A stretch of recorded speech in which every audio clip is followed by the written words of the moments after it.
পরম করুণাময় সৃষ্টিকর্তাকে স্মরণ করছি।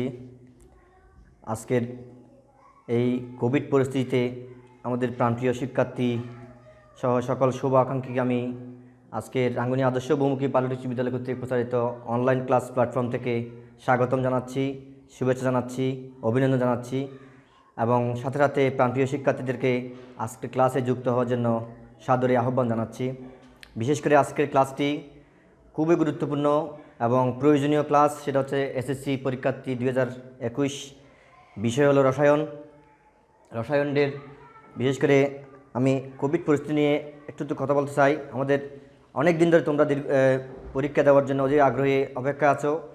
ধৈর্যের বাঁধ ভেঙে যাচ্ছে। এমত অবস্থায় সরকার কর্তৃক ঘোষিত শিক্ষার্থীদের অ্যাসাইনমেন্ট কার্যক্রমের রসায়ন বিষয়ের প্রথম অ্যাসাইনমেন্ট নিয়ে তোমাদের অনেকের উদ্বেগের কারণ, কিভাবে লিখবে তোমরা সেটা নিয়ে একটু সংশয় প্রকাশ করেছো। আমি তারই তোমাদের সুবিধার্থে তোমাদের জন্য সহায়তার পূর্বক আজকের এই ক্লাসটি রেখেছি। আমি আহ্বান করব সমস্ত এসএসসি পরীক্ষার্থী তথা নবম, দশম এবং দশম শ্রেণী, নবম শ্রেণী ভোকেশনাল শিক্ষার্থী সহ আজকের এই ক্লাসে যদি যুক্ত হও বা ক্লাসের সাথে যদি তোমরা সম্পৃক্ত হও, তাহলে তোমাদের এখানে অনেক তথ্যপত্র পাওয়া যাবে। আমি এখানে আরেকটা কথা বলে রাখতে চাই। আমি গত কিছুদিন আগে একটা লাইভ ক্লাস নিয়েছিলাম আমাদের এই রসায়ন বিষয়ের উপর। সেটাও ছিল পদার্থের গঠন তথা ইলেকট্রন বিন্যাস ছিল। ইলেকট্রন বিন্যাস আমি ক্লাসের নাম্বারটা তোমাদেরকে বলে দিতে চাই। সেটা 362 নম্বর ক্লাস ছিল। তোমাদেরকে আমি আহ্বান জানাবো 362 নম্বর ক্লাসে ইলেকট্রন বিন্যাস নিয়ে বিস্তারিত ব্যাখ্যা দেওয়া আছে। সেখানে আমি তোমার বিশেষ করে বোর মডেলের ইলেকট্রন বিন্যাস এবং আফবাউ নীতিতে ইলেকট্রন বিন্যাস নিয়ে এবং হুন্ডের নীতিতে ইলেকট্রন বিন্যাস নিয়ে আমি ব্যাখ্যা করেছি। তোমাদের সেখান থেকে বোর মডেলের ইলেকট্রন বিন্যাস এবং আফবাউ নীতিতে ইলেকট্রন বিন্যাস এটা আজকের এখানে কার্যকরী হবে, অর্থাৎ এটা আজকে এই অ্যাসাইনমেন্ট কাজ করার জন্য তোমাদের জন্য দরকার হবে। আমি প্রাণপ্রিয় শিক্ষার্থী, বিশেষ করে এসএসসি পরীক্ষার্থীর উদ্দেশ্যে বলতে চাই, তোমাদের এবারকে প্রথম অ্যাসাইনমেন্টে কিন্তু 3টা শিক্ষণফল আমি দেখতে পাচ্ছি। একটা শিক্ষণফল হলো পরমাণুর ইলেকট্রন, প্রোটন ও নিউট্রন সংখ্যা হিসাব করতে পারবে। পরমাণুর 2 নম্বর শিক্ষণফল পরমাণুর গঠন সম্পর্কে রাদারফোর্ড ও পরমাণুর বোর মডেল সম্পর্কে বর্ণনা করতে পারবে। পরমাণুর বিভিন্ন কক্ষপথ ও কক্ষপথের বিভিন্ন উপস্তরের পরমাণুর ইলেকট্রন বিন্যাস করতে পারবে। তো আমি তোমাদেরকে জানাবো আজকের এই 3টা শিক্ষণফল নিয়ে আমরা কাজ করব এবং 3টা শিক্ষণফলের জন্য আমাদের যতটুকু জ্ঞান দরকার তা আমরা চেষ্টা করব তোমাদের কাছে উপস্থাপন করার জন্য। আমি তোমাদেরকে সেটা জানাতে চাই। পাশাপাশি আজকে আমার পরিচয় আমি তোমাদেরকে দিই নাই। আসলে আমি তো তোমাদের এই স্কুলের শিক্ষক, তোমরা আমাকে ভালোভাবে চেনো। আমার নাম প্রকাশ কুমার শীল, সহকারী শিক্ষক, রাঙ্গুনি আদর্শ বহুমুখী বালিকা উচ্চ বিদ্যালয়। তো নাম না বললেও তোমরা আমাকে স্বভাবতভাবে অনেক দিন ধরে চিনছো। তোমাদের বড় ভাইরা, অনেকে বড় বোনরা এখান থেকে পড়ে গেছে, তাদের মাধ্যমে তোমরা আমাকে চিনেছো। তোমরা নবম দশম চিনতে পারো। এসএসসি পরীক্ষার্থী তোমাদের যাওয়ার টাইম না চেনার কোনো কারণ নাই, সেজন্য আমি নামটা তোমাদের প্রথম বলে নেই। সেটার জন্য যা হোক, আজকে এইটুকু আলোচনাতে আমরা চলে আসি। আজকের মূল পাঠ আমার ছিল পরমাণুর গঠন, অর্থাৎ শিরোনাম ছিল পরমাণুর গঠন এবং ইলেকট্রন বিন্যাস। একটু খেয়াল করে দেখো, পরমাণুর গঠন সম্পর্কে আমি বলতে চাই। পরমাণুর গঠন নিয়ে কিন্তু অনেক বিজ্ঞানী, বিশেষ করে সর্বপ্রথম আমরা বই পুস্তক পড়ে যতটুকু ধারণা পেয়েছি, জানতে পেরেছি, ভারতীয় দার্শনিক কণাদ কিন্তু পরমাণু গঠন সম্পর্কে প্রথম ব্যাখ্যা দিয়েছিলেন 600 বছর, খ্রিস্টপূর্ব 600 বছর আগে।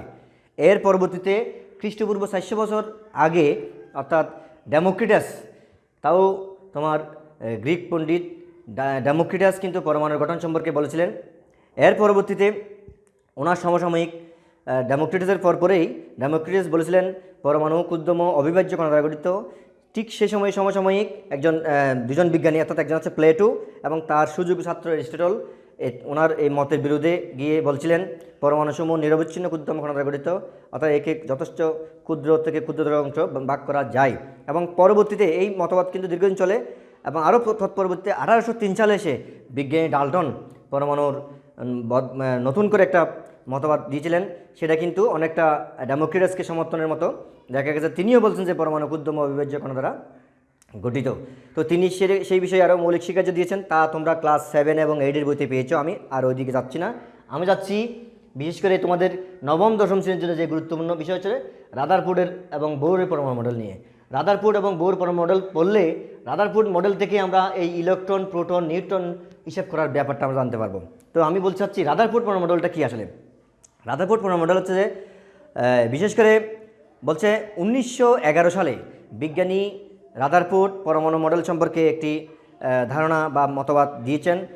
তিনি সেখানে বলছেন যে পরমাণুর ভিতরে একটি ক্ষুদ্র স্থান আছে যাকে তিনি বলছেন নিউক্লিয়াস। পরমাণুর একটি কেন্দ্র আছে বলছেন, পরমাণুর একটা কেন্দ্র। আমি একটা মডেল আঁকতে চাই, তোমাদেরকে এখানে দেখাতে চাই যে এই যে এটা হলো, হ্যাঁ, এখানে এটাকে ঘিরে ঠিক এরকম খেয়াল করে দেখো, আমি যে ছবিটা আঁকছি এখানে এটা হলো নিউক্লিয়াস। তিনি এটাকে বলছে নিউক্লিয়াস। এটা আমি কার ব্যাখ্যা আছি, আমি কিন্তু এখন রাদারফোর্ডের ব্যাখ্যা আছি। রাদারফোর্ডের ব্যাখ্যা থেকে আমরা এই ইলেকট্রন, প্রোটন, নিউট্রন সম্পর্কে ধারণা পাবো। তো আমি একথা বলতে চাই, রাদারফোর্ড পরমাণু মডেল, বোর পরমাণু মডেল আমরা ব্যাখ্যা করলো, তোমাদের অ্যাসাইনমেন্টে কিন্তু রাদারফোর্ড পরমাণু মডেল এবং বোর পরমাণু মডেল লিখতে হবে না। এটা জাস্ট আলোচনা করবো যে শুধুমাত্র এই ইলেকট্রন, প্রোটন, নিউট্রন সম্পর্কে ধারণা পাওয়ার জন্য এবং সেখান থেকে কীভাবে আমরা ইলেকট্রন, প্রোটন, নিউট্রন সংখ্যা বের করবো সেটা জানার জন্য, আর বিভিন্ন কক্ষপথ এবং কক্ষপথের বিভিন্ন উপস্তরে ইলেকট্রন বিন্যাস কীভাবে হবে তা জানার জন্য আমাদেরকে আজকের অ্যাসাইনমেন্ট। এখানে কিন্তু আমি বারবার বলছি, রাদারফোর্ড পরমাণু মডেল এবং বোর পরমাণু মডেল আমরা আলোচনায় আনলো, এগুলো কিন্তু তোমাদের অ্যাসাইনমেন্টের লেখার বিষয় নয়। লিখবে যে শুধুমাত্র 4টা স্টেপ আমি তোমাদেরকে বলতে দেবো। একটা হচ্ছে যে নিউট্রন সংখ্যা হিসাব করতে বলছে তোমাদের এখানে, যে কার্যধাপের মধ্যে বলছে নিউট্রন সংখ্যা হিসাব করো। কিছু নির্দিষ্ট মৌল দিছে, সেই নির্দিষ্ট মৌলগুলোর ভর সংখ্যার থেকে তোমাদেরকে নিউট্রন সংখ্যা হিসাব করতে হবে। এটা হলো ফার্স্ট কাজ। দ্বিতীয় কাজ হচ্ছে যে বোর মডেল অনুসারে বৃত্তাকার রিং পদ্ধতিতে ইলেকট্রন বিন্যাস, সেটা আমি দেখাবো তোমাদেরকে, কয়েকটা মডেল দেখাবো, সেটা হল দ্বিতীয় কাজ। তৃতীয় কাজ হচ্ছে যে কক্ষপথ দেখি, অর্থাৎ KLMNOPQR, এই যে কক্ষপথ, প্রধান শক্তি স্তর দিয়ে ইলেকট্রন বিন্যাস। চতুর্থ কাজ হচ্ছে যে SPDF, উপকক্ষপথ, অর্থাৎ আপ বা উন্নতিতে বা আধুনিক ইলেকট্রন বিন্যাস। তাহলে ওই 4টা ধাপে আমরা অ্যাসাইনমেন্ট লিখবো। আর অ্যাসাইনমেন্টের এই 4টি ধাপগুলোকে ধারাবাহিকভাবে যদি তোমরা উপস্থাপন করো, সেটাই হলো একটা প্রতিবেদন।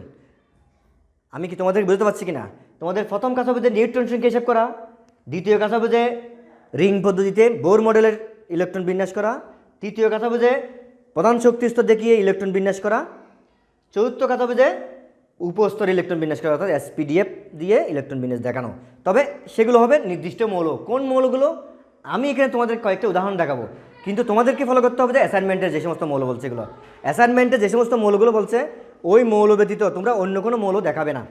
আমি তো তোমাদেরকে একটা ধারণা দেবো, অ্যাসাইনমেন্ট সরাসরি আনসার দেওয়া হবে না, কিন্তু তোমাদেরকে অ্যাসাইনমেন্ট করা কীভাবে হবে, কীভাবে আনসার করবা, সেই বিষয়ে আমি ধারণাটা দিতে চাইছি। যাক, আমি আবার চলে আসতেছি। এটা হলো রাদারফোর্ডের বিশেষ করে ইলেকট্রন বিন্যাসের রাদারফোর্ডের পরমাণু মডেল। এটা রাদারফোর্ড পরমাণু মডেল। খেয়াল করে যাক, আমি একটু বলতে চাই রাদারফোর্ড পরমাণু মডেল।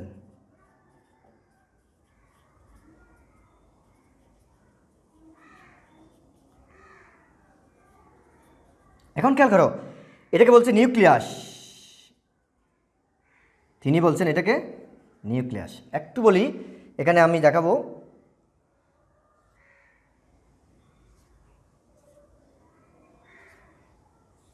এখন দেখো, এইগুলো হচ্ছে ইলেকট্রন, এগুলোকে বলছি ই মানে ইলেকট্রন, ই মানে ইলেকট্রন। তাহলে ইলেকট্রন। এখন বিষয়টা খেয়াল করো, তাহলে এই নিউক্লিয়াস পরমাণুর মধ্যে একটি ক্ষুদ্র জায়গা আছে যেটাকে আমরা বলছি ক্ষুদ্র স্থানে। এই যে স্থানটাকে বলা হচ্ছে, তিনি নিউক্লিয়াস বলছেন পরমাণুর। এই নিউক্লিয়াস কথাটা কিন্তু তিনি একমাত্র বলেছেন, কে? রাদারফোর্ড, বিজ্ঞানী রাদারফোর্ড। এই পরমাণুর কেন্দ্রে একটি নিউক্লিয়াস আছে, সেটা প্রথম বলেছেন কে? রাদারফোর্ড। তো এই নিউক্লিয়াসের মধ্যে, নিউক্লিয়াসকে কেন্দ্র করে ইলেকট্রনগুলো বাইরে, নিউক্লিয়াসের বাইরে ইলেকট্রনগুলো ঘুরছে, এ কথাটা বলছেন রাদারফোর্ড। এখন দেখো, যেহেতু ইলেকট্রনের আপেক্ষিক ভর হচ্ছে যে 0, তাহলে পুরো এই পরমাণুর ভরটাই হবে নিউক্লিয়াসের ভর। আমি আবার বলছি, এই ইলেকট্রনের আপেক্ষিক ভর 0 হওয়ায়, 0 ধরার কারণে পুরো নিউক্লিয়াসের ভরে হবে পরমাণুর ভর। আর এই নিউক্লিয়াসে থাকবে কারা? নিউক্লিয়াসে থাকবে প্রোটন এবং নিউট্রন। নিউক্লিয়াসে অবস্থান থাকবে কারা? নিউক্লিয়াসে থাকবে প্রোটন ও নিউট্রন। এই দেখো, আমরা এখান থেকে ধারণাটা পাচ্ছি, এই যে প্রোটন এবং নিউট্রন সম্পর্কে ধারণাটা পাচ্ছি। কোথায় থাকবে? যে নিউক্লিয়াসে। তাহলে পুরো নিউক্লিয়াসের ভর হবে যে প্রোটন এবং নিউট্রনের ভরের সমষ্টি। পুরো নিউক্লিয়াসের ভরটাই হবে কি প্রোটন এবং নিউট্রনের নিউট্রনের সমষ্টি হবে নিউক্লিয়াসের মানে অর্থাৎ আমরা যেটাকে বলছি পারমাণবিক ভর অথবা এটাকে আমরা এই তোমার পারমাণবিক ভর বলি বা অনেকটা তোমার কি বলা হবে এই নিউক্লিয়ার নাম্বারও বলা হয় থাকে, নিউক্লিয়ার নাম্বার অর্থাৎ নিউক্লিয়ার সংখ্যা অথবা নিউক্লিয়ার সংখ্যা বলা হয় থাকে, আবার পারমাণবিক সংখ্যাও বলা হয় থাকে, পারমাণবিক ভর সংখ্যা বলতে হয়, সরি পারমাণবিক সংখ্যা নয়, পারমাণবিক ভর সংখ্যা বলা হয় থাকে।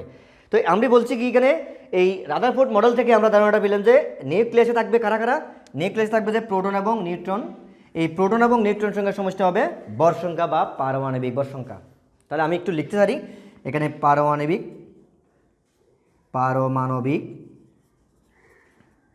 ভর সংখ্যা সমান হচ্ছে যে নিউক্লিয়াসে অবস্থিত মোট প্রোটন ও ভর সংখ্যা সমান হচ্ছে যে মোট প্রোটন সংখ্যা যোগ মোট ইলেকট্রন সংখ্যা, মোট নিউট্রন সংখ্যা, নিউট্রন সংখ্যা। তাহলে এটাই সূত্রটা আমাদের জানতে হবে। এটা আমরা কোথায় পেয়েছি বলতে পারো? তোমরা ক্লাস 8-এর বইতে কিন্তু এই সূত্রটা পেয়েছিলা, ভর সংখ্যা সমান প্রোটন সংখ্যা যোগ নিউট্রন সংখ্যা, ভর সংখ্যা সমান প্রোটন সংখ্যা যোগ নিউট্রন সংখ্যা। আমরা পূর্ববর্তী ক্লাসেও কিন্তু এটা বলেছি, 362 নম্বর ক্লাসে তোমরা দেখলে জানতে পারবে যে পারমাণবিক ভর সংখ্যা সমান প্রোটন সংখ্যা যোগ নিউট্রন সংখ্যা। তাহলে আমরা এই যে আজকে যে ইলেকট্রন প্রোটন নিউট্রন কথা আসছে, ইলেকট্রন কোথায় থাকবে নিউক্লিয়াসের বাইরে, আর প্রোটন আর নিউট্রন কোথায় থাকবে নিউক্লিয়াসের ভিতরে। এখন বিষয় হচ্ছে এই নিউক্লিয়াসের ভিতরে যদি এই প্রোটন এবং নিউট্রন থাকে তাহলে নিউক্লিয়াসের আদানটা কি? প্রোটন আদান হলো ধনাত্মক আদান, আর এটা হলো আদান বিহীন মানে চার্জবিহীন শূন্য। তাহলে এখানে এই পুরো সেজন্য নিউক্লিয়াসের আদানটা দেখানো হয় প্লাস, নিউক্লিয়াসের আদানটা হবে প্লাস ধনাত্মক আদান। এখন দেখো তাহলে এই ধনাত্মক আদানযুক্ত নিউক্লিয়াসের সাথে ঋণাত্মক আদানযুক্ত ইলেকট্রন, এটা ই মাইনাস, এটাকে আমরা অনেক সময় মাইনাস দেখাই। তাহলে এটা প্লাস দেখাবো, এটা মাইনাস দেখাবো। প্লাস মানে প্রোটন আর মাইনাস মানে ইলেকট্রন। এখানে এই যে প্লাস অর্থাৎ প্রোটনের সঙ্গে ইলেকট্রনের যে আকর্ষণ, এটা হচ্ছে অনেকটা বলতে গেলে বিপরীতধর্মী আদান পরস্পরকে কী করে আকর্ষণ করে, আর সমধর্মী আদান পরস্পরকে বিকর্ষণ করে, এটা আমরা জানি। হ্যাঁ, তাহলে এখন দেখো এই যে বিপরীতধর্মী আদান এগুলো পরস্পরকে আকর্ষণ করে। এখন যেহেতু নিউক্লিয়াসকে ঘিরে ইলেকট্রনগুলো ঘুরতে থাকে এবং তাদের মধ্যে বিপরীতধর্মী আদান কাজ করে, সেটা হচ্ছে একটি আকর্ষণ বল কাজ করে, এটা নাম হচ্ছে কেন্দ্রমুখী আকর্ষণ বল। আমি আবার বলছি, এই ধনাত্মধর্মী নিউক্লিয়াস এবং ঋণাত্মধর্মী ইলেকট্রনের মধ্যে একটি আকর্ষণ বল কাজ করে, সেটা হলো কেন্দ্রমুখী আকর্ষণ। আমাদের রাদারফোর্ড বলেছেন এটাকে কেন্দ্রমুখী আকর্ষণ। হ্যাঁ, এবং এই কেন্দ্রমুখী আকর্ষণের কারণে এরা পরস্পরকে এই নিউক্লিয়াসকে ঘিরে ইলেকট্রনগুলো ঘুরতে থাকে। এখন দেখো রাদারফোর্ড কিন্তু আবার এই মডেলটাকে সূর্যকে কেন্দ্র করে যেমন গ্রহগুলো তার বিভিন্ন কক্ষপথে ঘূর্ণায়মান থাকে, ঠিক রাদারফোর্ড বলেছেন নিউক্লিয়াসকে কেন্দ্র করে ইলেকট্রনগুলো তার বিভিন্ন কক্ষপথে ঘূর্ণায়মান থাকে। এ কারণে তিনি এই নিউক্লিয়াসের এই মডেলকে বা নিউক্লিয়ার মডেলকে, মানে এটাকে এই রাদারফোর্ড মডেলকে আবার নিউক্লিয়ার মডেল বলছে, নিউক্লিয়ার মডেল। কে বলছেন? নিউক্লিয়ার মডেলটা বলছেন যে রাদারফোর্ড, অর্থাৎ তিনি সর্বপ্রথম নিউক্লিয়াস সম্পর্কে ধারণা দিয়েছেন বলে এই মডেলটার নাম, আরেক নাম হচ্ছে নিউক্লিয়ার মডেল। এগুলো তোমরা তোমাদের বইতে কিন্তু রাদারফোর্ড মডেল পড়লে জানতে পারবে। তাহলে এই যে সূর্যকে ঘিরে বিভিন্ন কক্ষপথে বিভিন্ন গ্রহগুলো যখন ঘুরছে, এটা সূর্যকে কেন্দ্র করে ঘুরছে, আর তাদের মধ্যে আকর্ষণ বলটা কিন্তু মহাকর্ষীয় বল। সেটা কি নাম? মহাকর্ষীয় বল। আর আমাদের এখানে এই বিশেষ করে নিউক্লিয়াসকে কেন্দ্র করে ইলেকট্রনগুলো বিভিন্ন কক্ষপথে ঘুরছে, এটা হচ্ছে কিন্তু অনেকটা তড়িৎচুম্বকীয় বল। তো এখন বিষয়টা হচ্ছে তিনি এই মডেলটাকে সৌর মডেলের সঙ্গে তুলনা করেছেন। তা আমরা বলতে পারি এই যদিও বা রাদারফোর্ড আমাদেরকে এই তথ্যগুলো দিয়েছেন, রাদারফোর্ড মডেল থেকে কিন্তু আমরা নিউক্লিয়াস সম্পর্কে জানতে পারলাম, ইলেকট্রনের বিভিন্ন কক্ষপথে মানে ঘূর্ণায়মানের কথা জানতে পারলাম। কিন্তু এই রাদারফোর্ড মডেলের তথ্য পাওয়ার পরেও আমাদের তথ্য থেকে কিন্তু আমাদের কিছু ত্রুটি আছে, অর্থাৎ রাদারফোর্ড মডেলের কিছুটা সীমাবদ্ধতা আছে। সীমাবদ্ধতাগুলো কী কী? রাদারফোর্ড মডেলের নিউক্লিয়াসকে ঘিরে ইলেকট্রনগুলো ঘুরে বলছে, কিন্তু কীভাবে কোন কক্ষপথে ঘুরে সেই বিষয়ে কোনো ধারণা দেওয়া হয় নাই।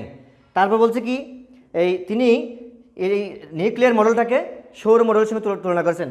তো সৌর মডেলে কিন্তু গ্রহের সাথে আধান শূন্য গ্রহ এবং আধান শূন্য সূর্যের সাথে আকর্ষণ বল মহাকর্ষীয় বলের কথা বলা হচ্ছে, কিন্তু তিনি কী করছেন সেটাকে আধানযুক্ত দুইটা কণার মধ্যে দুইটা বস্তুর মধ্যে আকর্ষণ বল দেখিয়েছেন, একটার সঙ্গে একটা কোনো সম্পৃক্ততা নাই, সেখানে একটা ত্রুটি আছে। পাশাপাশি আরেকটা গুরুত্বপূর্ণ তথ্য হচ্ছে যে ম্যাক্সওয়েলের তথ্য অনুযায়ী দেখা যায় কি এই ইলেকট্রনগুলো বিভিন্ন কক্ষপথে যখন ঘূর্ণায়মান থাকে তখন তাদের মধ্যে ইলেকট্রনগুলো যখন বিভিন্ন কক্ষপথে ঘূর্ণায়মান তখন তাদের শক্তি কী হয়, শক্তি হ্রাস পায় এবং শক্তি বিকিরণ করে। সেক্ষেত্রে শক্তি বিকিরণের কারণে তাদের শক্তি হ্রাস পায়, শক্তি হ্রাস পাওয়ার কারণে আস্তে আস্তে কী দেখা যায় এই ইলেকট্রনগুলো বলছেন যে এই ইলেকট্রনগুলো কোথায় চলাবে, কেন্দ্রের দিকে যাবে, কেন্দ্রের দিকে ইলেকট্রনগুলো আস্তে আস্তে কী হবে কেন্দ্রের দিকে, মানে আরেকটা ছবি এখানে রাখছি, ইলেকট্রনগুলো কেন্দ্রের দিকে ঢুকে যাবে বলছে, কেন্দ্রের দিকে ঢুকে যাবে। এখানে দেখো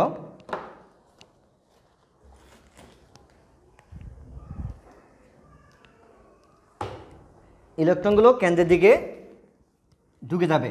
ছবি দেখো এই যে নিউক্লিয়াস, একটু খেয়াল করো, এটা প্লাস আধান, তো দেখা যাবে যে কি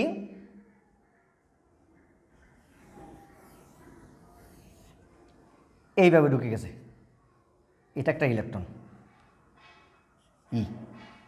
এই ইলেকট্রনটি কোথায় ঢুকছে এখন, কেন্দ্রের দিকে ঢুকে গেছে। তাহলে যদি এইভাবে ইলেকট্রনগুলো ঘুরতে ঘুরতে যদি তার কেন্দ্রের দিকে ঢুকে যায় বা কেন্দ্রে যে পতিত হয় তাহলে তো পুরো নিউক্লিয়াসের মডেলটাই এটা বিলুপ্ত হয়ে যাবে। তাহলে এটাও একটা ত্রুটি। আমি কি তোমাদেরকে জানাতে পারছি এটা হচ্ছে রাদারফোর্ডের মডেল। হ্যাঁ, রাদারফোর্ড মডেল থেকে তোমরা কি পেয়েছো, আজকের ক্লাসের জন্য সবচেয়ে বেশি ইম্পর্ট্যান্ট কম্পোনেন্ট হচ্ছে কি এই প্রোটন, নিউট্রন এবং ইলেকট্রন সম্পর্কে ধারণা পাওয়া, এবং তৎমধ্যে একটা সূত্র পেয়েছি পারমাণবিক ভর। হ্যাঁ, তাহলে আমরা এখন একটু কাজ করব রাদারফোর্ড মডেল থেকে যে ধারণাটা পেয়েছে সেই ধারণা দিয়ে আমরা ইলেকট্রন, প্রোটন, নিউট্রনের হিসাবটা করব।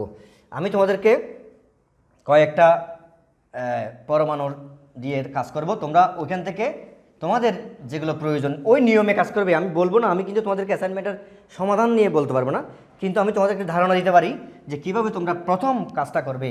আমি দেখো কয়েকটা পরমাণু লিখছি। আমাদের সূত্র হচ্ছে কি, আমরা জানি, আমি সূত্রটা লিখবো কিন্তু আমাদের অ্যাসাইনমেন্ট আনসার করার সময় আমরা হয়তো এই সূত্রটা লিখবো। আমরা জানি এই ভর সংখ্যা সমান প্রোটন সংখ্যা যোগ নিউট্রন সংখ্যা, এটা লিখবা। তো সেখানে এখন দেখো আমি যদি লিখি পরমাণু, একটা তালিকা করব, এটা একটা তালিকা পরমাণু, তারপর হচ্ছে যে এই পরমাণু, তো সেখান থেকে ভর সংখ্যা, তারপর আসবে ইলেকট্রন সংখ্যা,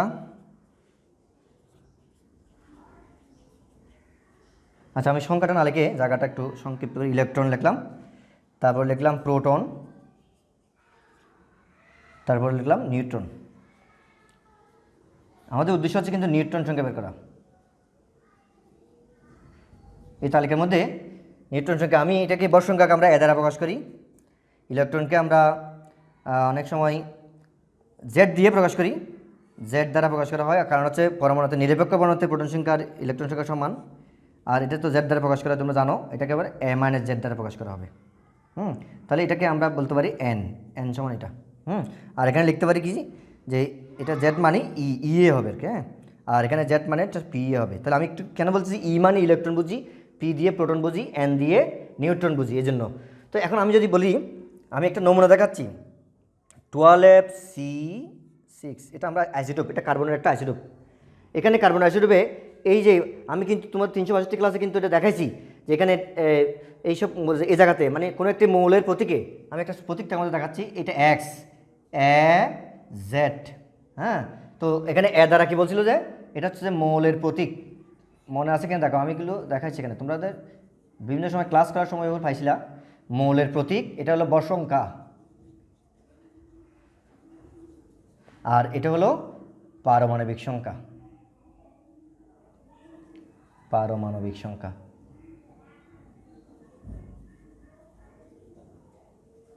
হ্যাঁ, তো পারমাণবিক সংখ্যা, পরমাণুতে পারমাণবিক সংখ্যা তত, প্রোটন সংখ্যা তত।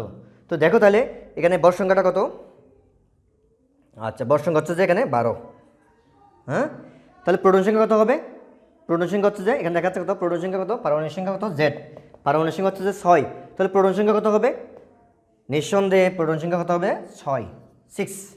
হ্যাঁ, বর সংখ্যা 12, প্রোটন সংখ্যা 6, কারণ পারমাণবিক সংখ্যা যত প্রোটন সংখ্যা অপ্লিক প্রোটন সংখ্যা লিখে দিতে পারবো, কোনো সমস্যা নেই। হ্যাঁ, পারমাণবিক সংখ্যাই প্রোটন সংখ্যা, তাহলে এখানে কার্বনের সংখ্যা তত, মানে পারমাণবিক সংখ্যা তত, প্রোটন সংখ্যা তত। এখন যেহেতু এটা নিরপেক্ষ পরমাণু, এখানে কোনো আধান নাই, তাহলে ইলেকট্রনের কোনো আধিক্যের কথা আসে নাই। তো সেক্ষেত্রে যেহেতু নিরপেক্ষ পরমাণু, তাহলে তার প্রোটন সংখ্যা তত, ইলেকট্রনও তত হবে। এখন তাহলে আমরা একটু হিসাব করি, নিউট্রন সংখ্যা কত হবে?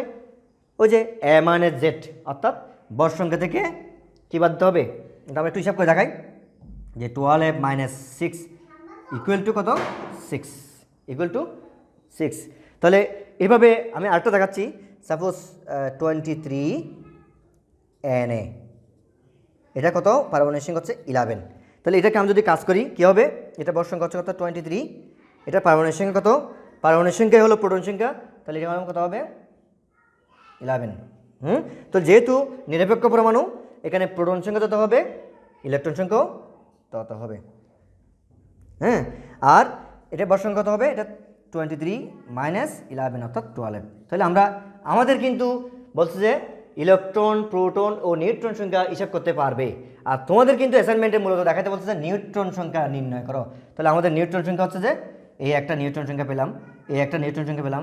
তাহলে আমি কি লেখার সময় আমাদের অ্যাসাইনমেন্টে যা যা আছে, যেই মৌলগুলো কথা বলছে, আমি এই মুহূর্তে আমার কাছে অ্যাসাইনমেন্টের কপি হাতে নাই, কিন্তু আমি তোমাদেরকে আমি দেখেছি হিসেবে ধারণা দিতে পারতেছি যে সেখানে হয়তো 4টা মৌল কথা বলছে। 4টা মৌল কী কী তোমরা জানো, তোমাদের অ্যাসাইনমেন্ট দেখে দেখে কাজ করবা। আমি এখানে তোমাদেরকে কার্বন দেখিয়েছি, সোডিয়াম দেখেছি, হয়তো ম্যাগনেসিয়াম দেখানো যেতে পারে, অথবা দেখা যেতে পারে অ্যালুমিনিয়াম, অথবা দেখা যেতে পারে ক্লোরিন, অথবা আয়োডিন। 118টা মৌল আছে, 118টা মৌল দেখানো যাবে। কিন্তু আমি যেইভাবে তোমাদের দেখাচ্ছি, এটা ফার্স্ট স্টেপ, মানে প্রথম কাজ। তোমাদের অ্যাসাইনমেন্টের প্রথম কাজ হচ্ছে যে পরমাণু, বর সংখ্যা, তার থেকে ইলেকট্রন সংখ্যা, প্রোটন সংখ্যা, নিউট্রন সংখ্যা বের করা। তাহলে সেই হিসেবে তোমরা এই নিয়মে দেখাতে পারো তালিকাটা। এটা প্রথম কাজ গেল। এটা আমরা কোত্থেকে পেয়েছি জানো? ওটা পেয়েছি আমরা জানি যে কি বর সংখ্যাটা হচ্ছে যে মৌলের পারমাণবিক বর সংখ্যা, আর পারমাণবিক বর সংখ্যা হচ্ছে যে প্রোটন এবং নিউট্রন সংখ্যার যোগফল। সেটা আমরা কার মডেল থেকে পেয়েছি? রাদারফোর্ড মডেল থেকে পেয়েছি। রাদারফোর্ডে প্রথমে নিউক্লিয়াস নিয়ে ধারণা দিয়েছিলেন, এজন্য এটাকে নিউক্লিয়ার মডেলও বলেছেন। যা হোক, আমরা এখন যাচ্ছি বোর মডেল। বোর মডেলে কি বলছে? বোর মডেল আমরা ধারণা পেলে আমরা বিভিন্ন কক্ষপথের ইলেকট্রন মেশিন দেখাতে পারবো। বোর মডেল ধারণা থেকে আমরা ইলেকট্রন মেশিনে কক্ষপথ ইলেকট্রন মেশিন দেখাতে পারবো। তাহলে আমাদের দ্বিতীয় কাজ শুরু হবে।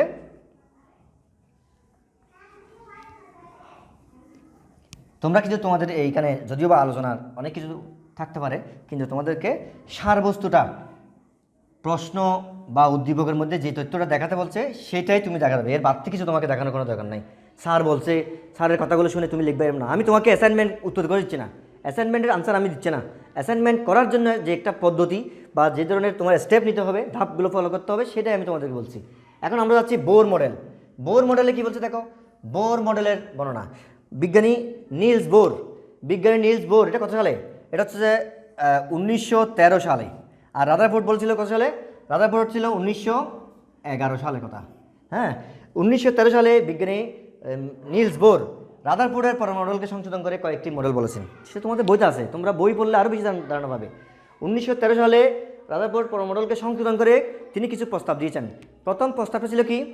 1 নম্বর প্রস্তাব ছিল, যেটা আমরা রাদারফোর্ড পরমাণুর ত্রুটি হিসেবে দেখেছিলাম, যে তিনি শুধুমাত্র রাদারফোর্ড বলছিলেন যে নিউক্লিয়াসকে কেন্দ্র করে ইলেকট্রনগুলো বাইরে ঘুরতে থাকে, কিন্তু কোন কক্ষপথে ঘুরে সে কক্ষপথের ব্যাসার্ধ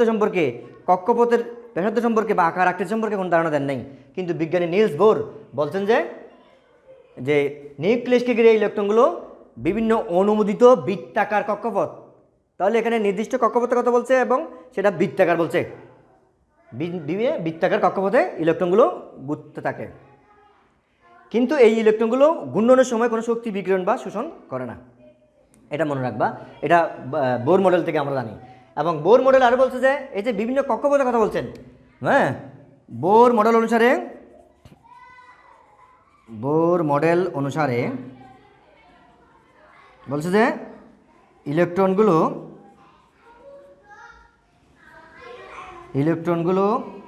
বিভিন্ন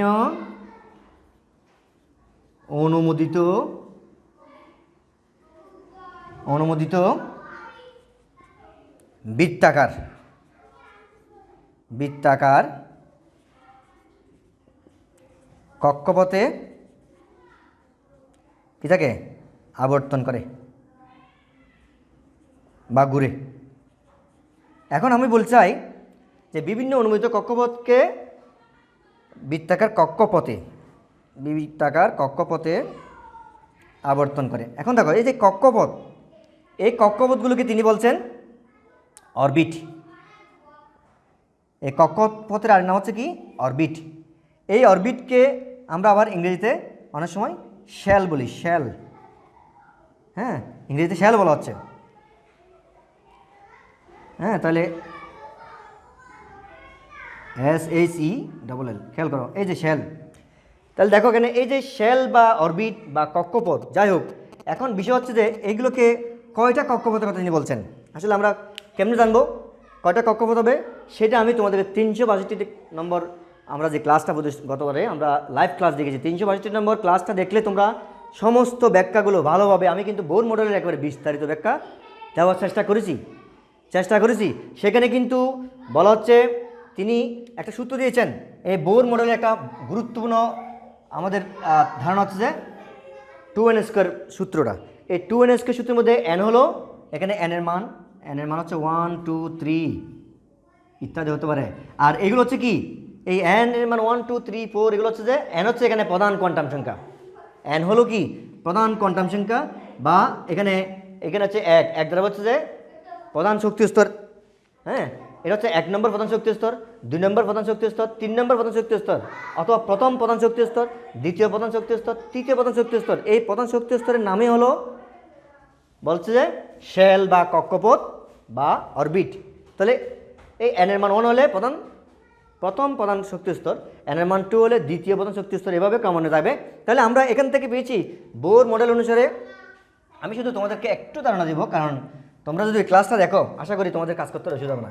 এই যে n এর মান 1 হলে প্রথম প্রধান শক্তি স্তরের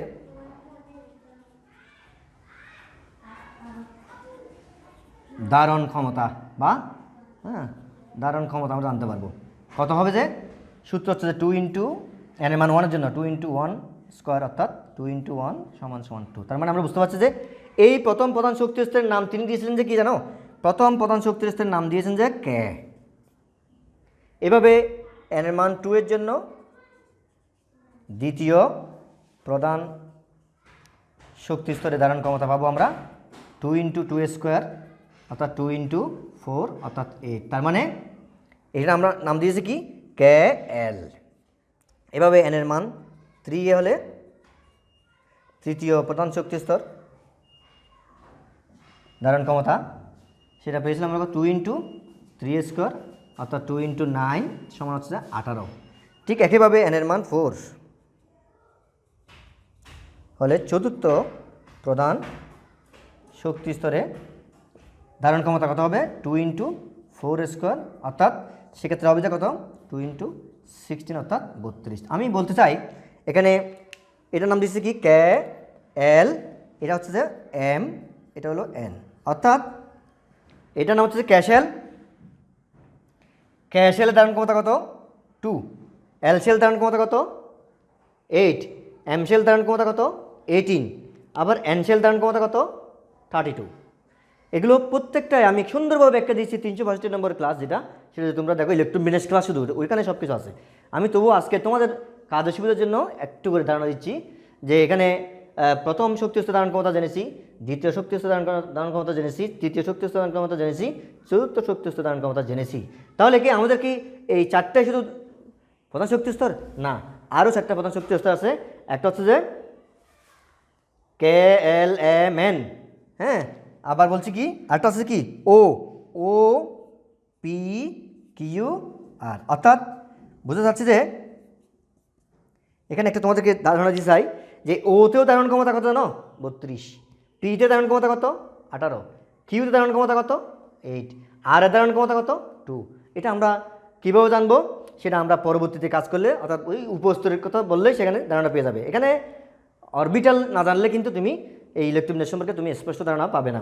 পাশাপাশি আমাদের কিন্তু অ্যাসাইনমেন্টে যে এখানে বলছে যে এই বোর মডেল অনুসারে বৃত্তাকার বা রিং পদ্ধতিতেও ইলেকট্রন বিন্যাস করা যায়, সেটা তোমরা ক্লাস 8 ধারণা পেয়েছো।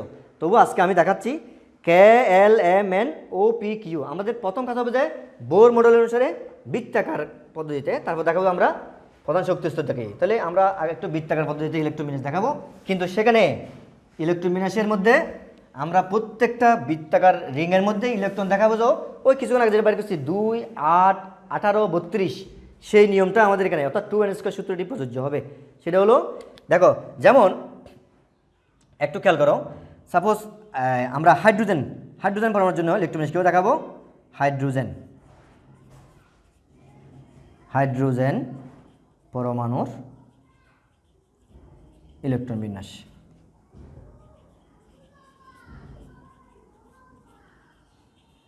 হ্যাঁ, এটা হচ্ছে যে এই হলো নিউক্লিয়াস, এটা হলো তার বাইরে ইলেকট্রন। তাহলে এটা আমরা হাইড্রোজেনের জন্য H দেখাবো, আর একটা ইলেকট্রনের জন্য আমরা একটা E দেখালাম। যেহেতু হাইড্রোজেনের, হ্যাঁ, এটা হচ্ছে E, হ্যাঁ, আধান হচ্ছে মাইনাস। তো একটু খেয়াল করো, এই হাইড্রোজেনকে আমরা লিখি কী করে? আমরা হাইড্রোজেনকে লিখি যে 1H1, অর্থাৎ এখানে 1, এই 1 দ্বারা হচ্ছে বোর সংখ্যা, এই 1 দ্বারা হচ্ছে পারমাণবিক সংখ্যা। এখন যেহেতু এটা হাইড্রোজেন পরমাণুর প্রোটন সংখ্যা হচ্ছে কত, পারমাণবিক সংখ্যা 1 মানে প্রোটন সংখ্যা 1, আর তার ইলেকট্রন সংখ্যা 1। আমরা কিছুক্ষণ আগে সেটা রাদারফোর্ড ধারণা পেয়েছিলাম। তাহলে ইলেকট্রন কটা এখানে? একটা ইলেকট্রন। সেই ইলেকট্রন কোথায় থাকবে? রাদারফোর্ড অনুযায়ী সেটা বলছে ইলেকট্রন থাকবে নিউক্লিয়াসের বাইরে। তাহলে এই হাইড্রোজেন নিউক্লিয়াসের বাইরে ইলেকট্রন অবস্থান হচ্ছে, কিন্তু সেটা কয়টা কক্ষপথ আছে এখানে? একটা বৃত্তাকার কক্ষপথে একটা ইলেকট্রন ঘূর্ণায়মান থাকে। আবার আমি যদি মনে করি যে আমি যদি সোডিয়াম এটা দেখা যায়, সোডিয়াম হচ্ছে কত? 11। তাহলে সোডিয়ামের ইলেকট্রন বিন্যাস, সোডিয়াম পরমাণু ইলেকট্রন বিন্যাস, পরমাণুর ইলেকট্রন বিন্যাস, এটা হচ্ছে যা ইলেকট্রন বিন্যাস। কীভাবে করবো আমরা? সোডিয়ামের কক্ষপথে আমরা পারমাণবিক সংখ্যা কত? 11। তাহলে সেটা আমরা কয়টা কক্ষপথ আসবে এটা কেমনে বুঝবো?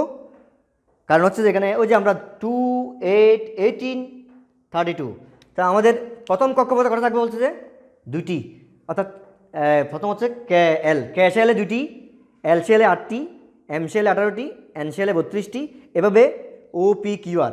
তাহলে এই যে এখানে আমরা কত নিব? আমরা আগে একটা নিউক্লিয়াস দেখাই। নিউক্লিয়াস 1, 2, 3। দেখো তোমরা এগুলো কম্পাস বসিয়ে পেন্সিল কম্পাস দিয়ে আঁকবা। এটা হলো সোডিয়ামের নিউক্লিয়াস। এখানে প্রথম কক্ষপথে 2টি, দ্বিতীয় কক্ষপথে 8টি, তৃতীয় কক্ষপথে 2, 4, 6, 8। হ্যাঁ, তৃতীয় কক্ষপথে কয়টি? 1টি। তৃতীয় কক্ষপথে 1টি ইলেকট্রন। এটা হলো সোডিয়াম পরমাণুর ইলেকট্রন বিন্যাসের মডেল। তো আমরা এর আগে কিন্তু তোমাদেরকে হাইড্রোজেন দেখালাম, এখন দেখালাম সোডিয়াম। তো তোমাদের যদি আরও অন্যান্য মৌলের ইলেকট্রন বিন্যাস করতে বলে, এই যে বোর পদ্ধতিতে ইলেকট্রন বিন্যাসের প্রথম পদ্ধতি হলো যে বৃত্তাকার বা রিং পদ্ধতি। এই যে বৃত্তাকার রিং পদ্ধতি, অর্থাৎ পরমাণুর নিউক্লিয়াসকে কেন্দ্র করে ইলেকট্রনগুলো যে বিভিন্ন অনুমোদিত কক্ষপথে যে ঘূর্ণায়মান অবস্থা থাকে অথবা আবর্তন করে, সেই মডেলটা তিনি এখানে বৃত্তাকার পদ্ধতিতে দেখিয়েছেন। এটা হচ্ছে বোর মডেলের ইলেকট্রন বিন্যাসের প্রথম পদ্ধতি। দ্বিতীয় আরেকটা পদ্ধতি আছে, সেটা হচ্ছে যে তোমার কক্ষপথ দেখিয়ে, অর্থাৎ প্রধান শক্তি স্তর দেখিয়ে। প্রধান শক্তি স্তরগুলো কী কী? যে ওই যে KLMNOPQR। আমরা এখন দেখাবো প্রধান শক্তি স্তর দেখিয়ে। কিন্তু তোমাদেরকে আমি জানাতে চাই যে আজকে যে আমি এই পদ্ধতিটা বৃত্তাকার পদ্ধতি দেখিয়েছি, তোমাদের অ্যাসাইনমেন্টে যদি যতটা মৌলের কথা বলছে ঠিক ততটা মৌল, এর বেশিও না কমও না, ততটা মৌলকে তোমরা এভাবেই বৃত্তাকার রিং এঁকে নিউক্লিয়াস দেখিয়ে তার বিভিন্ন যতটা কক্ষপথ দরকার তোমাদের ইলেকট্রন বিন্যাসের এই 2n² সূত্র অনুযায়ী ইলেকট্রন বিন্যাসের প্রথম কক্ষপথে কটা আমি তোমাদের কিছুক্ষণ আগে সর্বোচ্চ ধারণ ক্ষমতা দিকে দেখিয়েছি। যতটা কক্ষপথ দরকার ততটা কক্ষপথ দেখিয়েই প্রত্যেকটা কক্ষপথের নির্দিষ্ট সংখ্যক ইলেকট্রন বিন্যাস এবং সেখানে যার প্রত্যেকটি কক্ষপথে কটা ইলেকট্রন ঢুকবে সেই নিয়ম অনুযায়ী তোমাদেরকে এই বিন্যাসটা করতে হবে। অর্থাৎ আমি আবার বলছি তোমাদেরকে, প্রথম কক্ষপথে 2টা, দ্বিতীয় কক্ষপথে সর্বোচ্চ 8টি, তৃতীয় কক্ষপথে সর্বোচ্চ 18টি, চতুর্থ কক্ষপথে সর্বোচ্চ 32টি। এভাবে অন্যান্য মৌলের অর্থাৎ অন্যান্য কক্ষপথ ইলেকট্রন বিন্যাস হবে। অর্থাৎ অন্যান্য কক্ষপথ বলতে ও পি কিউ আর, সেক্ষেত্রেও থাকবে ও পি কিউ আর। আমি আবার বলছি ও পি কিউ আর। এটা হচ্ছে কাকে ফলো করবে, যে এটা হবে যে এই এখানে দেখো কে এল এম এন, অর্থাৎ এই কে সঙ্গে আর এর মিল, এল এর সঙ্গে কিউ এর মিল, এম এর সঙ্গে পি এর মিল, এন এর সঙ্গে ও এর মিল। অর্থাৎ এখানে যদি দুইটা থাকে, এখানে থাকবে কয়টা 8টা, এখানে কয়টা 18টা, এখানে হবে 32টা। মানে এই দুইটাতে 32 টাকা থাকবে, এই দুইটাতে 18 টাকা থাকবে, এই দুইটাতে 8 টাকা থাকবে, এটা দুইটা থেকে মানে এই দুইটাতে 2 টাকা থাকবে। আমি কিন্তু তোমাদেরকে বারবার একটা কথা বলছি, 362 নম্বর ক্লাসটা যদি তোমরা দেখো, ওখানে একেবারে বিস্তারিত সবগুলো শুধুমাত্র ইলেকট্রন বিন্যাস নিয়েই দেখানো হয়েছে। এই ইলেকট্রন বিন্যাস নিয়ে যদি তোমরা ওই ক্লাসটা ভালো করে ফলো করো, তোমাদের ইলেকট্রন বিন্যাসে আশা করি কোনো ধরনের ত্রুটি থাকবে না। এটা আমার বিশ্বাস। তোমরা করে দেখো না, একটু ফলো করে দেখো, তাহলে আশা করি অসুবিধা হবে না। তবুও আজকে তোমাদেরকে আমি আবারও এই পদ্ধতিটা দেখাচ্ছি, একমাত্র তোমাদেরকে ওটা একটু স্মরণ করে দেওয়া। এখন দেখো আমি কক্ষপথ দেখিয়ে আমি তোমাদেরকে দেখাচ্ছি কক্ষপথ দেখিয়ে ইলেকট্রন বিন্যাসটা কীভাবে হবে, পরমাণু আর বিভিন্ন কক্ষপথ ইলেকট্রন বিন্যাস, বিভিন্ন কক্ষপথে ইলেকট্রন বিন্যাস। দেখো তাহলে কক্ষপথগুলো কী কী? কক্ষপথ হচ্ছে যে একটা হলো K L M N O P Q R. বারবারগুলো আমি বলছি কারণ এগুলোকে বোর বলছেন, এটা প্রধান শক্তি স্তর, এটা হলো দ্বিতীয় প্রধান শক্তি স্তর, তৃতীয় প্রধান শক্তি স্তর, এটা চতুর্থ প্রধান শক্তি স্তর, এইভাবে ক্রমান্বয়ে। আবার এগুলোকে তিনি আরেকটা নাম দিয়েছিলেন, একটা অরবিট। হ্যাঁ, প্রত্যেকটা প্রধান শক্তি স্তরের নাম হলো এক একটি অরবিট। তাহলে আমি যদি একটু দেখাতে চাই, যেমন পরমাণু হিসাবে হাইড্রোজেন, সেটাকে আমি যদি ইলেকট্রন বিন্যাস করি, আমাদের এখানে প্রোটন কটা? একটা। যেহেতু এটি নিরপেক্ষ পরমাণু, তাহলে তার ইলেকট্রন কটা হবে? একটা হবে। এবং সেই অনুযায়ী প্রধান শক্তি স্তরে যদিও ধারণ ক্ষমতা 2, কিন্তু আমার আছে একটা ইলেকট্রন, আমি বিন্যাস করতে পারবো একটাই, এবং সেটা যাবে ক্যাশেলে। ঠিক অনুরূপভাবে হাইড্রোজেনের পরে আমি যদি হাইড্রোজেনের পরে হিলিয়াম, লিথিয়াম, বেরিলিয়াম, হ্যাঁ, এভাবে 118টা মৌলই ক্রমান্বয়ে যদি করি, আমি যদি দেখাই সোডিয়াম, এটা দেখাই Na, সেখানে কত? পারমাণবিক সংখ্যা 11, অর্থাৎ প্রোটন সংখ্যা 11। সুতরাং যেহেতু এটি নিরপেক্ষ পরমাণু, তার জন্য কী হবে? এটার জন্য ইলেকট্রন বিন্যাস হবে যে প্রথমে যাবে যে প্রথম কক্ষপথে 8টা, 2টা, সর্বোচ্চ 2টা, আর দ্বিতীয় কক্ষপথ হবে সর্বোচ্চ 8টা, তৃতীয়তে আর আছে কটা? 2, 8, 10 চলে গেলে আর আছে একটা, সেটা যাবে তৃতীয় কক্ষপথে। তাহলে এটা হচ্ছে যে পরমাণু হিসাবে। হ্যাঁ, এভাবে যদি আমরা দেখাতে চাই, মনে করো আমরা দেখাচ্ছি যে ক্রোমিয়াম,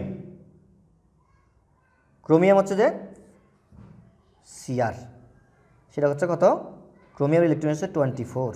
তখন কীভাবে হবে? সে হবে যে 2, 8। হ্যাঁ, দেখো এখানে কিন্তু আমি তোমাদেরকে ওই যে 362 নম্বর ক্লাসে কিন্তু এখানে বলছি, এখানে কিছু ব্যতিক্রম, কিছু বিশেষ ব্যতিক্রম নিয়ে আমি বলছি, এটা তোমাদের বইতেও কিন্তু আলোচনা আছে। এই ক্রোমিয়ামের বেলায়, ক্রোমিয়াম এবং কপারের বেলায় কিন্তু একটু বিশেষ ব্যতিক্রম ঘটে।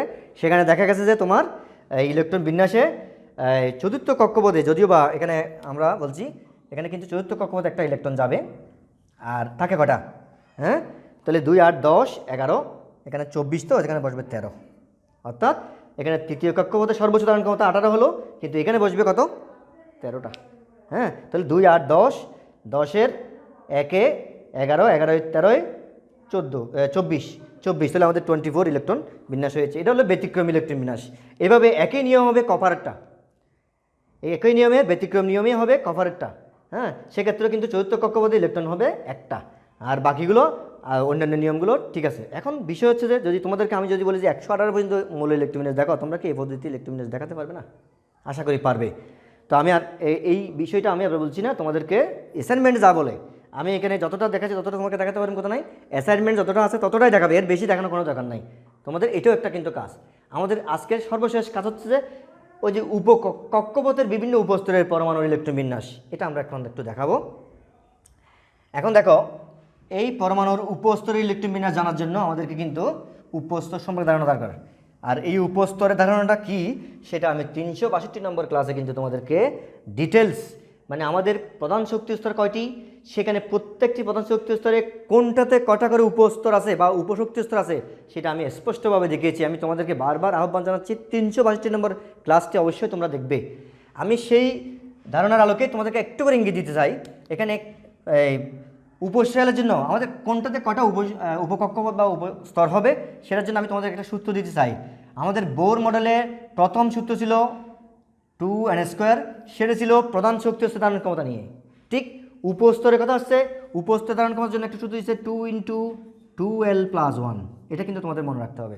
এখানে হচ্ছে যে এটা হলো উপস্তর ধারণ ক্ষমতা। এখন আমাদের জানতে হবে যে কয়টা উপস্তর আছে, উপস্তর কটা। উপস্তরের কথা আমি বলছি তোমাদেরকে। এখানে এই যে এল, এটা হচ্ছে যে সহকারী কোয়ান্টাম সংখ্যা। এই এল এর মান বলছে যে 0 থেকে n-1 পর্যন্ত হবে। তো এখানে দেখা গেছে এল এর মান যখন 0 হবে, হ্যাঁ, সেক্ষেত্রে অর্থাৎ এন এর মান যখন 1 হবে, তখন বলছে যে এন এর মান 1 হলে এল সমান হবে যে 0। এবং সেখানে তোমার এখানে যদি তুমি এল এর মান 0 বসাও, তখন দেখা যাবে যে এই তোমার উপকক্ষপথ আসবে যে একটা এবং সেটা এস। হ্যাঁ, সেক্ষেত্রে এখানে এর মান যখন তখন হবে, তখন হবে যে এখানে এল এর মান হবে যে 0 আর 1। হ্যাঁ, তখন হবে যে এস আর পি, অর্থাৎ বোঝা যাচ্ছে যে এস এর মান 0। এখানে এগুলোকে বলা হচ্ছে স্পিন নাম্বার, অর্থাৎ স্থানীয় মানও বলতে পারি আমরা, কিন্তু এর আগে স্থানীয় মান বলছি, এটাকে স্পিন নাম্বার বলে, স্থানীয় মান বলে। অর্থাৎ এস এর জন্য একটা নির্ধারিত মান আছে, সেটা হচ্ছে 0, আবার পি এর জন্য 1। এভাবে যখন এন এর মান আমরা 3 নিব, তখন আমরা ভাবো যে এল এর মান 0, 1, 2, অর্থাৎ এখানে হবে তখন এস পি ডি। হ্যাঁ, আর যখন এন এর মান 4 হবে, তখন আমরা এল এর মান পাবো 0, 1, 2, 3, অর্থাৎ তখন হবে এস পি ডি এফ। তার মানে আমরা পেয়েছি যে কি উপকক্ষপথ হচ্ছে যে কয়টা, মোট 4টা। একটা হলো এস, আরটা হলো পি, আরটা হলো ডি, একটা হলো এফ। এখন আমার জানতে হবে যে আমি জেনে গেছি যে উপকক্ষপথ 4টা, এস পি ডি এফ। এর মধ্যে কোন উপকক্ষপথে কটা ইলেকট্রন থাকতে পারে সেটা সূত্র বলছে 2 × 2l+1। এটা ধারণ ক্ষমতা সূত্র। যেমন এটা প্রধান শক্তি স্তর ধারণ ক্ষমতা সূত্র 2n², এটাও দিয়েছেন বোর। আবার 2 × 2l+1 এটাও দিয়েছেন বোর। এটা হচ্ছে উপস্তরের ধারণ ক্ষমতা। তাহলে কোনটা ধারণ ক্ষমতা কত আমরা এটা কেমনে জানবো? এস এর ধারণ ক্ষমতা কত, সেটা আমরা কেমনে জানবো? এস এর ধারণ ক্ষমতার জন্য সূত্র যদি আমরা বলি, এখানে যদি আমরা লিখি যে এল সমান 0 হলে দেখো তো কী হয়। এল সমান 0 হলে এখানে প্রথম উপস্তরের ধারণ ক্ষমতা একটু বের করতে চাই আমরা, 2-1টা করে দেখাবো। একটা হচ্ছে কি এখানে 2 × 0+1, অর্থাৎ কত, 2। তার মানে আমরা এস উপস্তরে, এটা প্রথম উপস্তর মানে এস। এভাবে এল এর মান যখন 0 আর 1, আমি কিন্তু 1 একটা দেখাচ্ছি। তাহলে যদি 1 হয়, এখানে যদি আমরা এল সমান যদি 1 নিই, তখন হবে যে কি 2 × 1+1, অর্থাৎ কত আসবে 2 একে 2, 2 একে 3, হ্যাঁ, 3 × 6। তার মানে এখানে পি এর জন্য কী আসবে যে পি এর ধারণ ক্ষমতা হচ্ছে 6। এভাবে ডি এর ধারণ ক্ষমতা কত হবে, এই যে ডি এর মান তখন কত, এখানে হবে যে 2, তো 2 × 4, 4 এর একে 5, 5 × 10, তখন হবে যে ডি এর জন্য 10। আবার এইভাবে পরবর্তীটা কত আসবে, এখানে যদি আমরা 4 বসাই, 3, যদি এখানে 3 × 6, 6 এর একে 7, 7 × 14, তার মানে বোঝা যাচ্ছে যে এখানে এস এর জন্য কত বললাম, এস এর জন্য 2, পি এর জন্য হচ্ছে যে 6, ডি এর জন্য হবে 10, আর এফ এর জন্য হবে কত, 14। তাহলে আমরা ধারণ ক্ষমতা জেনে গেছি। এখন এই এস পি ডি এফ দিয়ে যদি আমরা ইলেকট্রন বিন্যাস করতে চাই, আমরা 2-1টা উদাহরণ দেখাবো। আমি আবার বলছি, এস এর ধারণ ক্ষমতা হলো সর্বোচ্চ 2, পি এর সর্বোচ্চ ধারণ ক্ষমতা হবে 6, ডি এর সর্বোচ্চ ধারণ ক্ষমতা 10, এবং এফ এর সর্বোচ্চ ধারণ ক্ষমতা হবে 14। তোমাদের বইতেও কিন্তু এই উপস্থিত ধারণা দিয়েছে, আর 362 নম্বর ক্লাসে আমি ডিটেলস দেখিয়েছি। তোমরা যদি একটু দেখো তাহলে আরও অভিজ্ঞতা বাড়বে।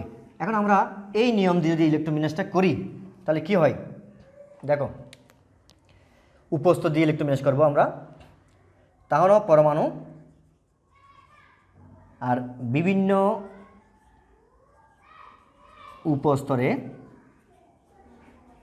ইলেকট্রন বিন্যাস। আগে দেখছিলাম বিভিন্ন কক্ষপথে বা শক্তি স্তরে ইলেকট্রন বিন্যাস, এখন বিভিন্ন উপশক্তি স্তরে, উপস্তর মানে উপশক্তি স্তর বোঝাচ্ছে ইলেকট্রন বিন্যাস। এখন দেখো, তাহলে উপস্তরের ইলেকট্রন বিন্যাসের জন্য বলছে একটা নিয়ম আছে, মানে কোন কক্ষপথে কীভাবে ইলেকট্রন প্রবেশ করবে, সেখানে আপ-বাউ নীতি অনুসারে একটা আমি তোমার শক্তিক্রমের বা অরবিটালের শক্তিক্রম বা অরবিটালের ইলেকট্রন প্রবেশের নিয়ম, সেটা 362 ক্লাসে আমি দেখিয়েছিলাম। তোমরা একটু ওখানে 2 পদ্ধতি দেখাচ্ছি, দুটোটা পদ্ধতি একটু ফলো করবা। তো সেখানে যেমন মনে করো পরমাণু হচ্ছে যে আমরা আবারও দেখাচ্ছি আগের মতো 1H1। এখানে আমরা আমাদের ইলেকট্রন বিন্যাস হচ্ছে যে একটু দেখাতে চাই K L M N O P, আমি আরগুলো দেখাচ্ছি না, এটা আছে দিকে কেমন।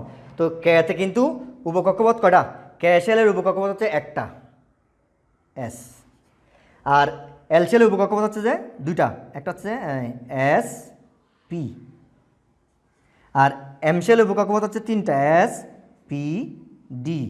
এভাবে এনসিএলের উপকক্ষপথ হচ্ছে যে চারটা এস পি ডি এফ। এভাবে আমি তোমাদেরকে বলছিলাম ওশেল কাকে সমর্থন করেছে, এন, পি করেছে কারে, এম কে, এভাবে কিউ করেছে কারকে, এল কে, আর করেছে কাকে, কে কে। তাহলে এগুলো আমি যদি এন পর্যন্ত দেখি, বাকিগুলো আমাদের ধারণা হবে। তাহলে দেখো এখানে এইটার জন্য আমি একটু দেখাতে চাই যে 1H1, তাহলে এটা ইলেকট্রন কী হবে, এখানে একটা ইলেকট্রন, সুতরাং এখানে হবে যে 1H1, 1S1 মানে দেখো এখানে কিন্তু কখনো এটা নিচে লেখা যাবে না। 1S1 মানে 1 মানে প্রধান কোয়ান্টাম, আর এস হচ্ছে যে এখানে এস হচ্ছে যে কিন্তু এল এর জন্য আসছে, এটা সহকারী কোয়ান্টাম সংখ্যা, এখানে এস এর মান 0, তাহলে আমি 1 + 0, তার মানে এখানে একটা সূত্র কার্যকর হচ্ছে যে ওই যে আমরা বৃত্তাকার কক্ষপথ দেখাছিলাম, নিউক্লিয়াস কেকের বিভিন্ন কক্ষপথ দেখেছিলাম, সেখানে প্রত্যেকটা কক্ষপথের ধারণক্রম সূত্র হচ্ছে L+L, এটা কিন্তু আমাদের বইতে আছে N+L, মানে N+L দিয়ে N হলো প্রধান কোয়ান্টাম সংখ্যা, L হলো সহকারী কোয়ান্টাম সংখ্যা, দুটোটা যোগ করলে অথবা দুইটা কক্ষপথে যে সমস্ত ইলেকট্রন থাকবে যোগ করলেই হবে ওই কক্ষপথের ধারণ ক্ষমতা সর্বমোট যেটা। তাহলে এখানে দেখা যাচ্ছে যে এই 1S1। এখন আমি যদি মনে করি সোডিয়ামেরটা দেখাই, সোডিয়ামেরটা যদি আমি ইলেকট্রোমিনাস দেখাই এনে আমাদের ইলেকট্রোমিনাস হচ্ছে কত, আমরা দেখাবো যে 1S2, কারণ এখানে আবার দেখো এখানে আগেরটাতে S1 দেখাবো, এটা S1 দেখাবো না, এটা সর্বোচ্চ ধারণ ক্ষমতা অনুযায়ী দেখানো যাবে, কারণ আমার এখানে ইলেকট্রন আছে 2 8 1, তাহলে এখানে হবে যে 1S2। আর এখানে কি আসবে, এটা দ্বিতীয় কক্ষপথে 2S2 2p6, ওই যে আমরা বললাম কিছুক্ষণ আগে এসে ধারণ ক্ষমতা সর্বোচ্চ 2, আমি এসে সর্বোচ্চ 2 দিয়েছি, আর বাকি আছে কটা, তাহলে আর 8-এর মধ্যে বাকিটা হচ্ছে যে p6, তার মানে এই কক্ষপথে এই ক্যাশেলের সর্বোচ্চটাই পূরণ করেছে, এলসিএলেও সর্বোচ্চটা পূরণ করেছে। এলসিএলের কটা উপকক্ষপথ আমি কিন্তু এখানে তোমাদেরকে একটু বন্ধনী দেখাচ্ছি কারণ যাতে বোঝার জন্য, হ্যাঁ, তাহলে কোনটাতে কটা উপকক্ষপথ তোমরা এগুলো এমসিকিউতে পাই যাবে। তো এখানে 1S2 2S2 2p6 এগুলো প্রধান শক্তি স্তর, এগুলো উপস্তর।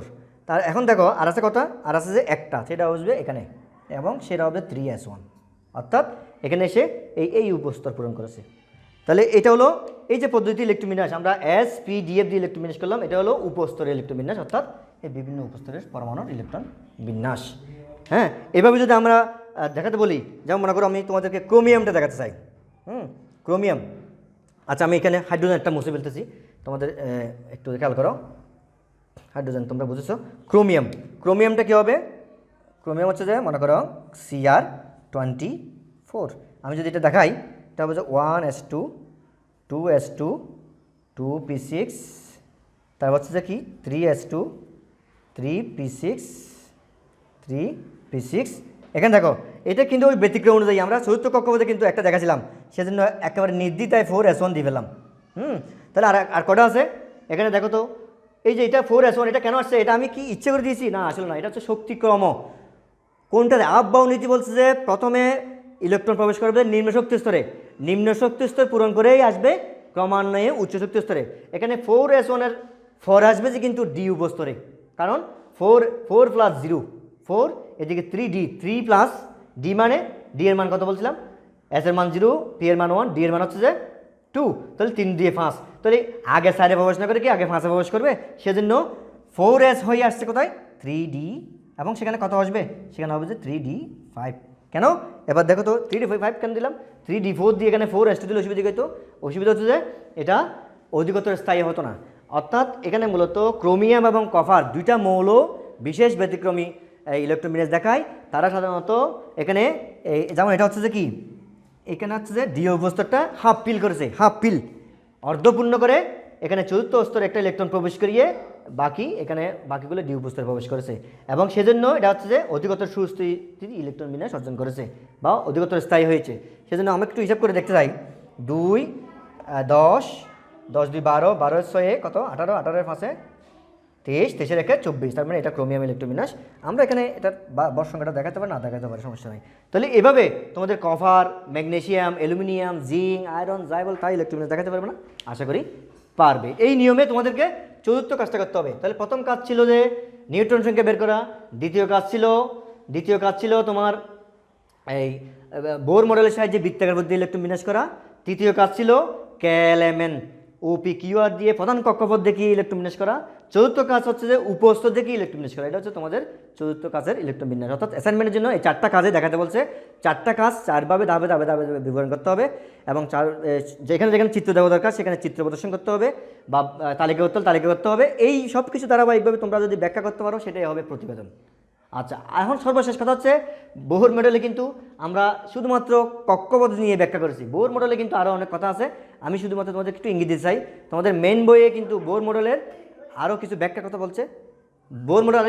বলছে, সেখানে বলছে কি, বোর মডেলে তোমাদেরকে কৌণিক ভরবেগ নিয়ে একটা কথা বলছে। কৌণিক ভরবেগ মানে, সেখানে আমি এটা মুছে ফেলি, তোমরা একটু দেখাই, সামান্য আলোচনা যাচ্ছে যে বোর মডেলের ইলেকট্রন বিন্যাস কৌণিক ভরবেগের একটা সূত্র দিছে।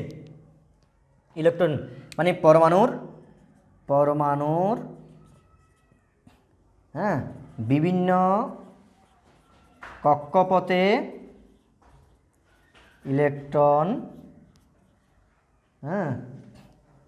ইলেকট্রনের কৌণিক ভরবেগ, হ্যাঁ সেটা বলছে যে কি বলছে, mvr equal to NH/2π। Actually আমি তোমাদের একটু পরিচিতি চাই। এখানে কৌণিক ভরবেগ বলতে এখানে এম হচ্ছে যে কি, ইলেকট্রনের ভর, বি হচ্ছে যে ইলেকট্রনের ব্যাগ, আর হলো যে কক্ষপথে ইলেকট্রন বিন্যস্ত হচ্ছে সেই কক্ষপথের ব্যাসার্ধ, আর এন হলো যে প্রধান কোয়ান্টাম সংখ্যার মান, এন এর মান 1, 2, 3, 4 ইত্যাদি যা হয়। আর এখানে ফাই ধ্রুবক, এইচ হলো প্ল্যাঙ্কের ধ্রুবক। হ্যাঁ, এভাবে বলছে, এটা হচ্ছে কৌণিক ভরবেগ দিয়ে বলছে। এবং এখানে একটা ব্যাখ্যা বলছে যে এই যে পরমাণু, এখানে আমরা বলছি যে তোমাদেরকে এই জিনিসটা কিন্তু তোমাদের একটু জানা দরকার আছে।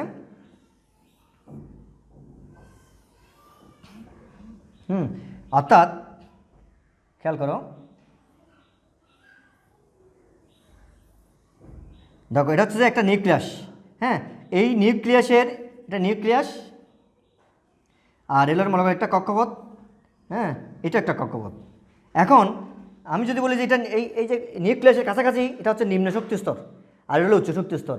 হ্যাঁ, এটা হলো নিম্ন শক্তি স্তর, এটা হলো উচ্চ শক্তি স্তর। এখন যখন এই ইলেকট্রন বিশেষ করে উচ্চ শক্তি স্তর থেকে নিম্ন শক্তি স্তরে যাবে, যখন ইলেকট্রন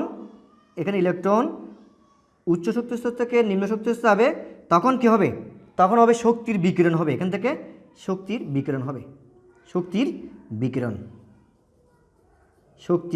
হবে।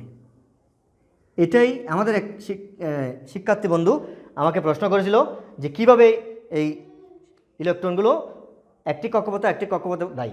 তো আমি তাকে বলতে চাচ্ছি, এবং তার মাধ্যমে বা অন্যান্য জনও সেটা জানার বিষয় যে যখন এই ইলেকট্রন উচ্চ শক্তি স্তর থেকে নিম্ন শক্তি স্তরে গমন করে, তখন শক্তির বিকিরণ হয়, সেই শক্তিটি বর্ণালীতে রূপান্তর হয়, এবং সেটাকে আমরা বলবো উচ্চ শক্তি স্তরে নিম্ন শক্তি স্তরে যাওয়ার সময় এই বর্ণালী সৃষ্টি হবে, এটা হবে উজ্জ্বল বর্ণালী।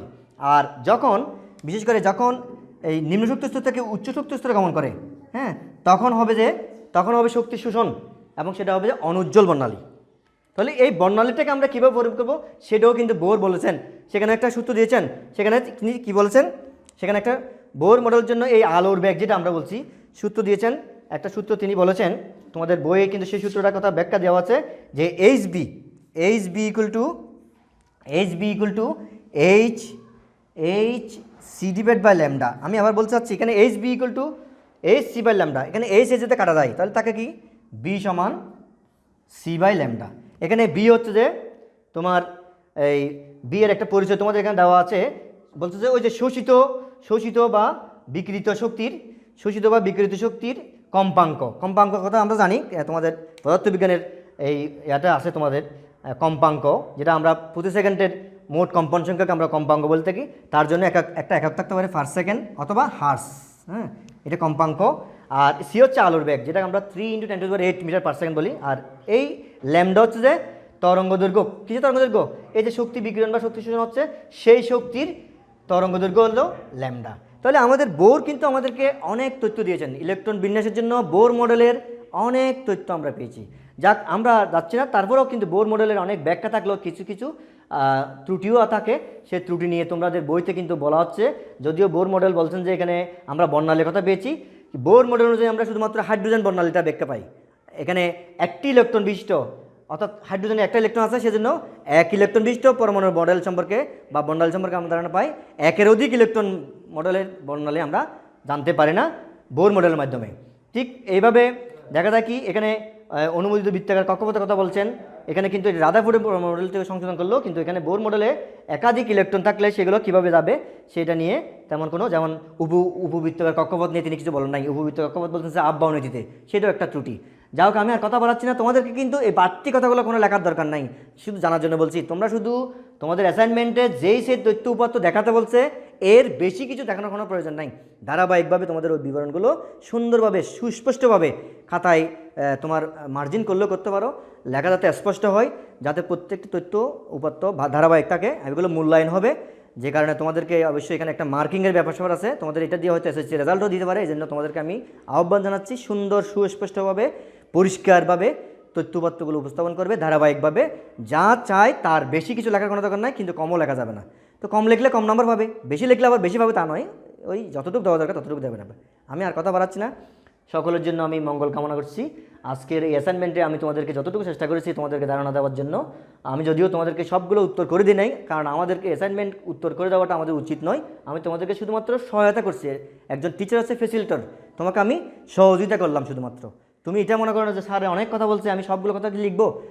তোমাদের ফ্রাস্ট্রেশন ফিল করার কোনো দরকার নাই, যা দরকার তাই লিখবে, বেশি কিছু করে লেখার দরকার নাই। অন্যান্য বিষয়ই আসবে, আমি চেষ্টা করবো তোমাদেরকে যদি সম্ভব হয়। আর তোমার যদি প্রয়োজন পড়ে তোমরা আমাদের স্যারকে জানাবে, যে যদি দরকার হয় পজিশন থেকে যে অ্যাসাইনমেন্ট দেওয়া হয়েছে, যদি কোনো ধারণার প্রয়োজন পড়ে তোমরা আমাদেরকে মেসেজ বক্সে লিখবে, যদি প্রয়োজন পড়ে সেটা নিয়ে আমরা তোমাদেরকে ধারণা দেবো। যাই হোক, আমি কিন্তু আনসার দেবো না, শুধু ধারণা দেবো যে। আর আজকের এই অ্যাসাইনমেন্ট বা আমাদের আজকে যে ক্লাসের কার্যক্রম শুরু করতে একটু বিলম্ব হয়েছে, বা আমরা যদিও বলছিলাম লাইভ ক্লাস দেখাবো, কিন্তু বিদ্যুৎ বিভ্রাটের কারণে আজকে আমরা লাইভ ক্লাস তোমাদেরকে দেখাতে পারি নাই, দুঃখিত। আমরা চেষ্টা করেছি তোমাদেরকে শেষ পর্যন্ত হলেও তোমাদেরকে এটা রেকর্ড ক্লাস করার জন্য। আমি এই বিষয়ে আমাদের শ্রদ্ধেয় সহপ্রধান স্যার আবু সাইম স্যারকে আমি ধন্যবাদ জানাচ্ছি। উনি আজ আমাদেরকে এই সুযোগটা করে দেওয়ার জন্য, ওনার বাসায় পুরোপুরি একটা পরিবেশ সৃষ্টি করে আমাদেরকে তোমাদের এই বিষয়ে সহযোগিতা করার সুযোগ দেওয়ার জন্য আমি স্যারকে আবার ধন্যবাদ জানাচ্ছি। সকলের জন্য শুভকামনা, ধন্যবাদ।